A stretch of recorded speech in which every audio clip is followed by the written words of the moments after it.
આજથી ખેલ મહાકુંભ 2.0 પ્રારંભ થયો. આજથી ખેલ મહાકુંભ 2.0 પ્રારંભ થયો.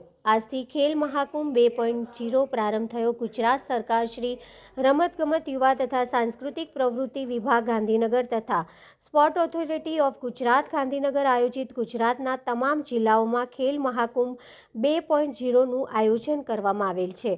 ખેલ મહાકુંભનો મુખ્ય ઉદ્દેશ ખેલકૂદના વાતાવરણનું નિર્માણ કરવું, સ્વાસ્થ્ય જાગૃતિ, પ્રતિભા શોધ સ્પર્ધાનો નિયમો તાલુકા તથા જિલ્લા કક્ષાની રમતોના કન્વીરોને મૂકવામાં આવ્યા છે તથા જ્યારે વડોદરામાં તમામ આયોજન જિલ્લા રમતગમત વિકાસ અધિકારી કૃષ્ણા પંડ્યા, જિલ્લા શાસન અધિકારી શ્વેતા પારધી, જિલ્લા શિક્ષણ અધિકારી આર વ્યાસ તમામ લોકોએ અલગ અલગ જગ્યા પર રમાનારી સ્પર્ધાનું આયોજન સરસ કરવામાં આવ્યું છે.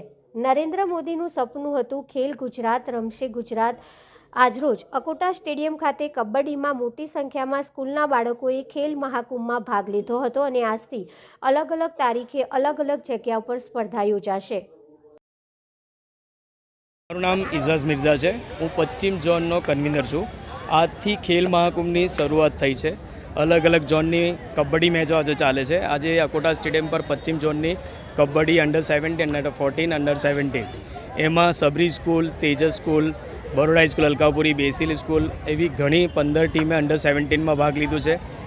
11 ટીમે અંડર-14માં લીધું છે અને ઓપનમાં 7 ટીમે ભાગ લીધો છે.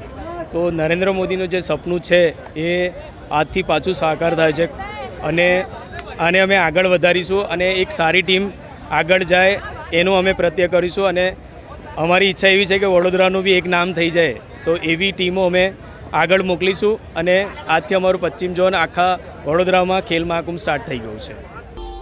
Subscribe now and press the bell icon. Never miss an update.